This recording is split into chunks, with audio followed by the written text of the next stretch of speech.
I become a hitman for 49 hours. I never thought my life would take such a turn. One moment, I was an average guy, working a dead-end job at a tech support call center, drowning in unpaid bills and overdue rent. The next, I was standing in a dimly lit motel room, a gun in my trembling hand, staring at the name of a stranger I was supposed to kill. It started with a mistake, or maybe it was fate. Thursday night, I had just finished another shift. My patience worn thin from dealing with idiots who couldn't figure out how to reset their routers. I was sipping on a cheap drink at the corner bar when a man slid into the seat across from me. Dark suit, sharp eyes, the kind of guy who made you feel like you owed him something before he even spoke. "You made a wrong delivery today," he said. I frowned. "I think you got the wrong guy, man." He smiled, but there was nothing friendly about it. He reached into his jacket and pulled out a small brown envelope. My name was written on it, my full name. "You dropped this off at the wrong address," he said. "And now, you're in a very unfortunate position." I didn't remember delivering anything, but then it hit me. That package I found outside my apartment that morning. No return address, no label. I was running late, and in my hurry, I handed it off to the wrong courier. I thought nothing of it. Now this man was telling me that my mistake had cost someone their life. "Who are you?" I asked, my voice barely a whisper. "A problem solver," he said. "And right now, I'm solving a problem for you." The envelope contained a photo, a man in his 40s, graying at the temples, walking out of a hotel. Below the image, an address and a time. "Kill him," the man said.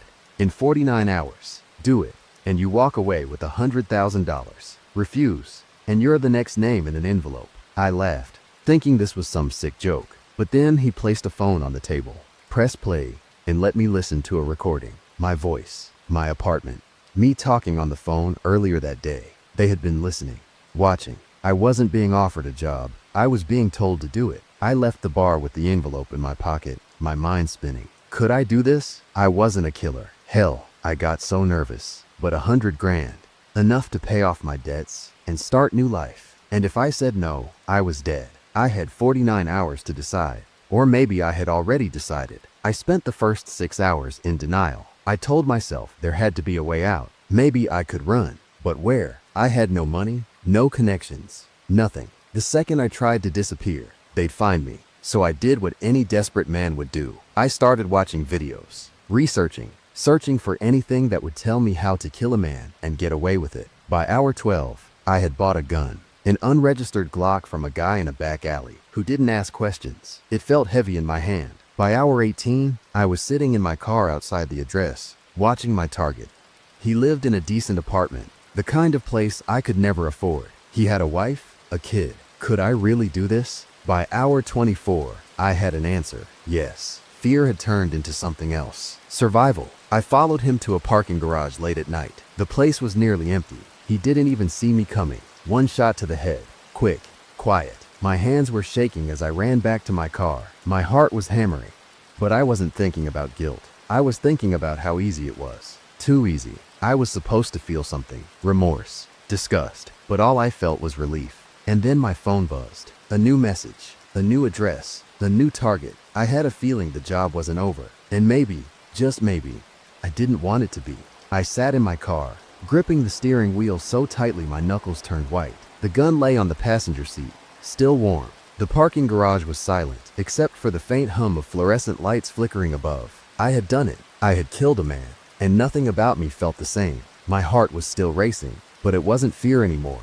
It was something else, something darker. The phone buzzed again. I hesitated before picking it up. New instructions, same rules, same reward. 24 hours. I exhaled slowly, rubbing my temples. I had been naive to think it would end with just one job. These people had no intention of letting me go. Not yet. A second text followed. "Check your glove compartment." My stomach twisted as I reached over, popped it open, and pulled out another brown envelope. How the hell had they put it there? Were they watching me? Inside was another photo. A woman this time. Late 30s. Red hair. High heels. The kind of confidence that told you she was important. Her name, Rachel Torres. The address led to a high-end club downtown. I knew the place. Strict dress code.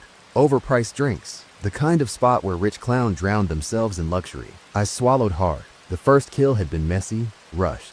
This would be different. I couldn't just walk into a packed nightclub and shoot someone in the head. I needed a plan, and fast. I spent the next few hours watching her. Rachel Torres wasn't just some random target. She was powerful. She moved through the club like she owned it, flashing a cold smile at men in expensive suits, whispering things that made them laugh nervously. This wasn't just a hit. This was an execution, and I was starting to understand the game.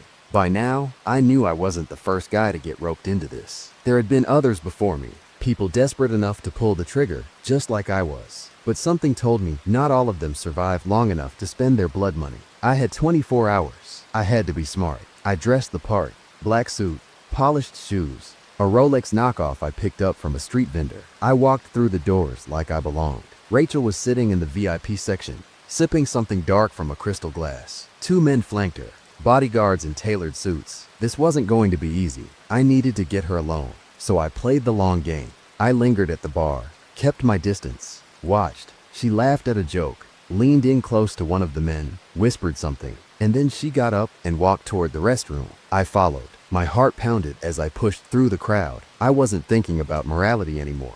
I wasn't thinking about right or wrong. I was thinking about how I was going to do it. She disappeared into the restroom, a single hallway, no security, just me, a gun tucked under my jacket, and a decision to make. I moved fast. I slipped into the women's restroom, locked the door behind me.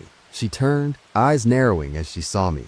"Excuse you," she said, annoyed, reaching into her purse. I didn't wait to see what she was reaching for. I pressed the gun to her ribs and fired. Once, twice. The silencer muffled the noise, but I could still hear the sickening thud as she collapsed against the sink, gasping. Her eyes widened in shock. She tried to speak. Blood bubbled at her lips. I watched her for a moment, waiting, making sure. Then, silence. I exhaled. I didn't feel sick. I didn't feel guilty. I felt calm, and that scared me more than anything. My phone vibrated again. I already knew what it was before I even looked. Next target incoming. This wasn't ending. This was just beginning. I left the club through the back exit, walking fast but not running. Running made people look.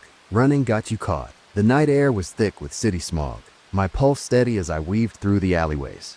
Blood speckled my sleeve, a small detail, but one that could get me killed if anyone noticed. I yanked off my jacket, tossed it into a dumpster, and kept moving. By the time I reached my car, my phone buzzed again. "Nice work. New instructions." A link followed. I clicked it, and a map opened, zooming in on a location about 10 blocks away. A warehouse near the docks. No name, no explanation. Something felt off. The first two hits had been clean. Quick in, quick out. But this, a destination with no target. I sat in my car for a few minutes, thinking. They had eyes everywhere. If I didn't go, I was dead. If I walked into a trap, I was dead. Either way, I wasn't making it out of these 49 hours alive, unless I changed the rules of the game.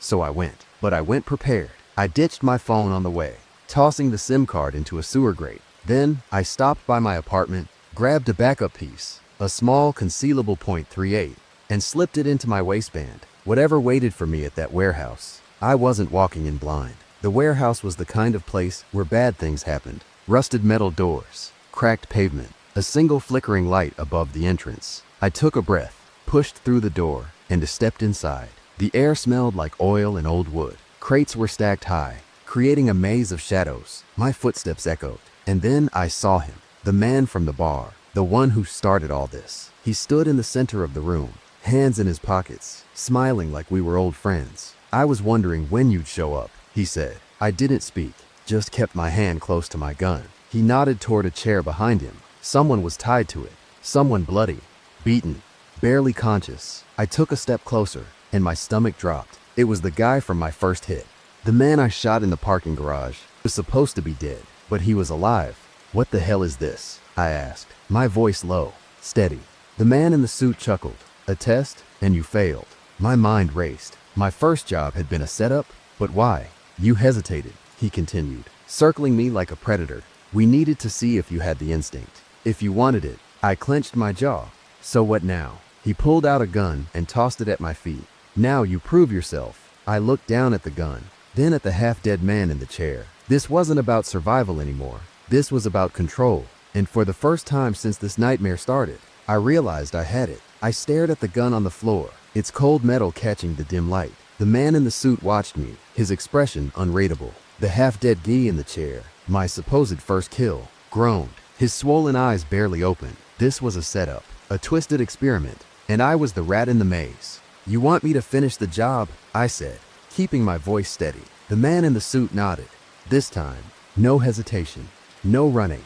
"Just pull the trigger and prove you belong." I exhaled, forcing my nerves to stay calm. My mind raced. There were two options here.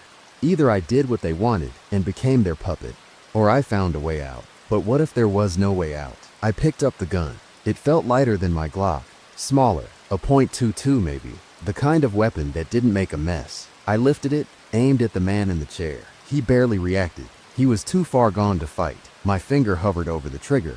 Tick-tock. The man in the suit taunted. I turned and shot him in the face. The gun barely made a sound, but the effect was instant. His head snapped back, and he crumpled like a dropped marionette. For half a second, nothing moved. Then the warehouse exploded into chaos. Doors slammed open.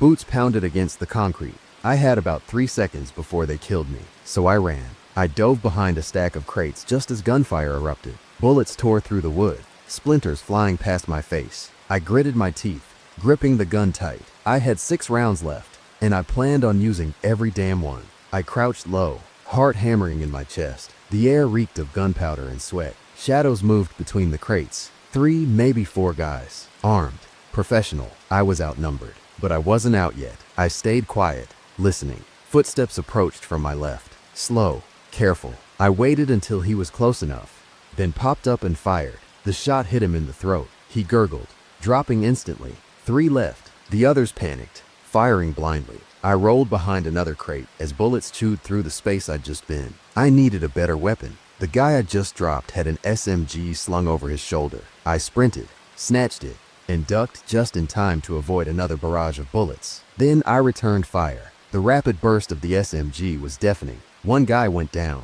The other scrambled for cover. 2 left. I could hear them whispering, trying to regroup. I wasn't going to let them. I moved fast, circling around the crates. When one of them poked his head out, I fired a short burst. His skull snapped back, blood splattering the wall behind him. 1 left, and I wanted him alive. I crept through the maze of crates, listening. His breathing was ragged, panicked. He knew he was trapped with me. I found him crouched near the exit, reloading. Too slow. I pressed my gun to his head. "Drop it." He froze. His fingers trembled as he let the magazine slip from his hand. "Who are you people?" I asked. He didn't answer, just stared at me with wide, terrified eyes. I sighed and pulled the trigger. His body slumped to the floor. Silence. I stood there, heart still pounding, the weight of the moment sinking in. I had just taken down an entire kill squad, and I felt nothing. This wasn't fear anymore. This wasn't survival. This was who I was now. My phone, my backup burner, buzzed. I pulled it out. Impressive. "Now, we're ready for the real work." I clenched my jaw. This wasn't over. Not even close. The warehouse smelled like blood and gunpowder. Bodies lay scattered across the floor, and my pulse had finally started to slow. The adrenaline was wearing off, but the reality hadn't changed. I was still in the game, and now I was more dangerous than ever. My phone buzzed again. "Cleanup crew is en route. Leave."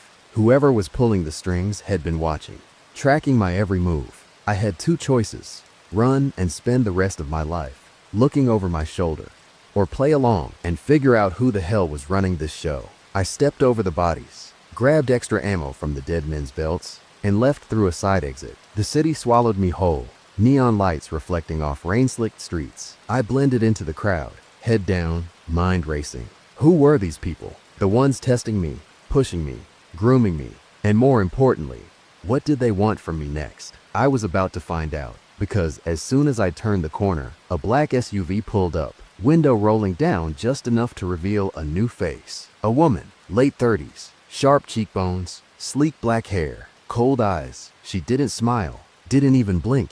"Get in," she said. I hesitated.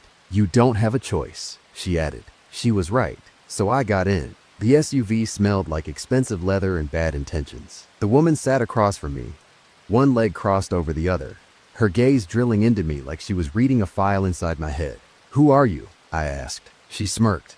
"Your employer." I clenched my fists. I never signed up for this shit. She tilted her head. "Didn't you? You could have run. You could have begged. But you didn't. You adapted. You survived." I hated how true that was. She reached into her bag, pulled out another folder, and slid it across the seat. I didn't pick it up. What's this? Your next job. I exhaled slowly. And if I say no? She smiled. Not a friendly smile, a knowing smile. You won't. I finally opened the folder, and my stomach dropped, because staring back at me was a photo of someone I knew, someone from my past, someone I never wanted to see again. I looked up at her, my hands tightening around the edges of the folder. You're playing with me. Her expression didn't change. No, I'm giving you a choice. I swallowed hard. I had killed strangers. I had pulled the trigger without hesitation. But this was personal, and something told me that after this job, there was no going back. I couldn't take my eyes off the photo. It was him, James Carter, a name I hadn't spoken in years, a name I had buried along with the memories of my old life. He had been my closest friend once, the guy who had my back when I had nothing. We used to dream about getting out of this city, building something bigger than ourselves. Then, one bad decision changed everything. I still remember the night he disappeared. He took the fall for something we both did, and I never saw him again. Now, after all these years, he was my next target. I looked up at the woman in the SUV, my pulse hammering. Why him? Does it matter? She said, her voice as smooth as ice. Yes, it did matter. She leaned forward slightly. You've killed strangers. You followed orders. But if you want to survive in this world, you need to prove that nothing, no one, is off limits. She was testing me again. I clenched my jaw. Where is he? She handed me a second paper, an address, a time. 24 hours, she said. Then the SUV slowed. The door unlocked. I was being dismissed. I stepped out without another word.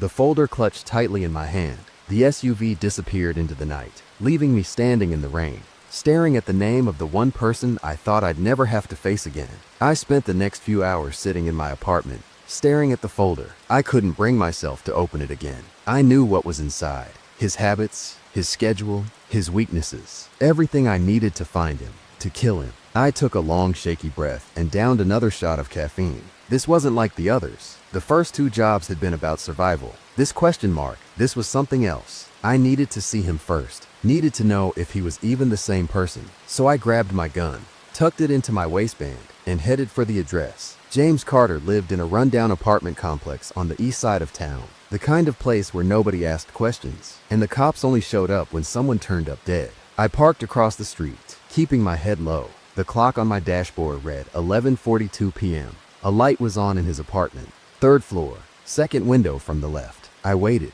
At 12:15 a.m., the front door opened, and there he was, James. He looked different, older, leaner. He had a slight limp, a scar running down his cheek. Life had hardened him. I watched as he stepped out, lighting a cigarette, scanning the street like a man who had seen too much. And then, something happened that made my blood turn ice cold. His eyes flicked right to me, like he knew I was watching. For a long second, we just stared at each other. Then, slowly, he smirked and walked back inside. I gripped the steering wheel, my heart pounding. James Carter wasn't just some old friend. He knew I was coming, and that meant one thing. I wasn't hunting him. He was hunting me. I sat in my car, again gripping the wheel so hard my knuckles turned white. James Carter had seen me. He hadn't been surprised. He hadn't been scared. He had smirked, like he expected me, like he had been waiting for this moment. I exhaled sharply, forcing myself to think. This wasn't just a hit anymore. This was a trap. But for who? I grabbed my gun, checked the chamber, full mag. I tucked it back into my waistband and stepped out of the car. If he knew I was here, there was no point in hiding. The stairwell smelled like piss and mildew as I climbed to the 3rd floor. The hall was quiet, lights flickering. Apartment 3B, his place, stood at the end. I stopped in front of the door, listened. Silence. I reached for the handle, unlocked. Not good. I pushed the door open slowly. The apartment was dark, except for a dim lamp in the corner. The air smelled like cigarette smoke and dust. And then I saw it. The folder, my folder, the one the woman had given me, now lying open on his coffee table. I tensed. Someone had gotten to him before me. And James, he wasn't here. The hairs on the back of my neck stood up. I wasn't alone.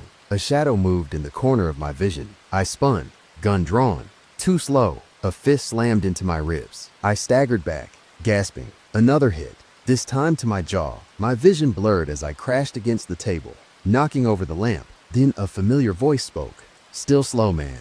Thought you'd be sharper by now. I looked up, chest heaving. James Carter stood over me, and he was smiling. I wiped blood from my mouth and glared up at him. James hadn't changed much. He was leaner, sharper. But his eyes were the same. Calculating. Dangerous. You gonna shoot me or just bleed all over my floor? He asked, arms crossed. I pushed myself up, gun still in my grip. What the hell is this? He gestured at the folder. I could ask you the same thing. You were my target, I said, my voice steady. And yet, here we are, he replied, amused. I clenched my jaw. They want you dead, James. The people I work for. He laughed. You think you work for them? He shook his head. You don't get it, do you? I narrowed my eyes. Get what? He leaned in slightly, his voice dropping. You were never hired to kill me. The room felt colder. What the hell are you talking about? James exhaled. You're not a hitman, man. You're a loose end. The realization hit like a punch to the gut. They weren't testing me anymore. They were disposing of me. I had killed their targets, cleaned up their messes. Now that I had served my purpose, they were tying up the last loose end. Me. And James? He wasn't just another job. He was the one warning me. I took a slow step back, my mind racing. They're coming, aren't they? I asked. James nodded. And then, as if on cue, my phone vibrated. I pulled it out. A single message. Time's up. The apartment window shattered. Snipe around. We dove to the floor as bullets ripped through the walls. This wasn't a job anymore. This was a war. The walls exploded with gunfire, plaster raining down as James and I crawled across the floor. They're fast, James muttered, grabbing a pistol from under the couch. Faster than I expected. You expected this, I growled. He shot me a look. Of course. You think these people just let guys like us walk away? A fresh wave of bullets shredded through the kitchen, sending shards of ceramic and glass flying. We needed to move. Now, James signaled toward the hallway, and I followed, keeping low. More gunshots. The door splintered as someone kicked it in. James fired first. A man in tactical gear dropped before he even got a shot off. I barely had time to react before another one stormed in. I swung my gun up and fired twice. Chest, head. The man crumpled. James grabbed me by the collar and yanked me through a side door. We burst into the narrow stairwell, taking the steps 3 at a time. They won't stop, he panted. Not until we kill them all, or they kill us. How many are we dealing with? I asked. At least a dozen, he said, and that's just the cleanup crew. We reached the bottom floor and burst through the back exit. A black SUV skidded to a stop in the alleyway. 2 men jumped out. I didn't hesitate. I raised my gun, but before I could pull the trigger, James threw something. A knife.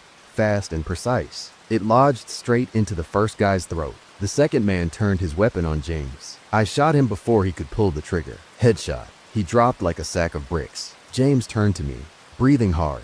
You're getting better at this. I barely recognized my own voice when I answered. Yeah, I muttered. That's what scares me. We stole the SUV and tore out of the alleyway. I didn't know where we were going. I only knew one thing. I wasn't going to be their pawn anymore. James drove, weaving through the city like a man who had done this before. I stared at my hands, my knuckles raw, blood smeared on my sleeve. When had I crossed the line? When had I become this? James glanced at me. I let out a bitter laugh. I just killed a kill squad. And now I'm on the run from an organization that turns people into assassins. He smirked. Good. Because this isn't over. Tell me what you know, I demanded. James kept his eyes on the road. They don't just train killers. They own people. Every hitman they recruit. Every test they run. It's all about control. Once you've proven yourself, they erase you. No identity, no past, no way out. You're theirs. Forever. I swallowed hard. So why are you still alive? I asked. James smiled, but it didn't reach his eyes. Because I learned their game before they could finish playing me. I exhaled sharply. And now what? We keep running. He shook his head. No, we end this. I frowned. How? James reached into his jacket and pulled out a burner phone. He tapped a number and held it to his ear. A few seconds later, someone picked up. Yeah, James said. It's me. I have an offer. A pause. I could hear a faint voice on the other end. James glanced at me. We're coming to you, he said. Then he hung up. I stared at him.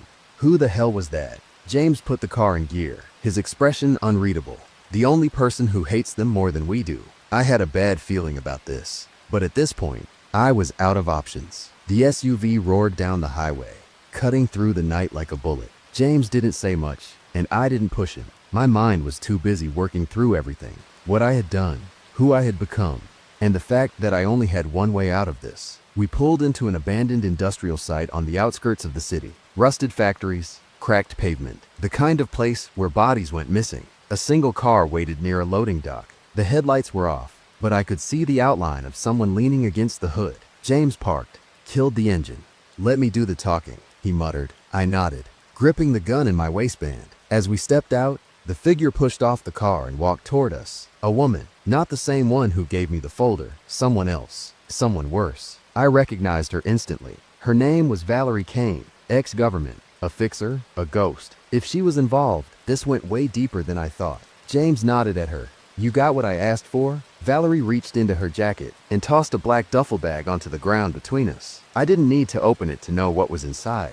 Weapons, explosives, everything we needed to burn this organization to the ground. "You two are suicidal," Valerie said, crossing her arms. "But I like that." I swallowed hard. "Why help us?" She smiled. "Because their existence is bad for business. And because James here once did me a favor." James gave a small shrug. Figured it was time to cash it in. I exhaled, glancing at the duffel bag. "So this is it? We hit them before they hit us?" James cracked his knuckles. "No more running. No more games." I looked at him. Looked at who I had become.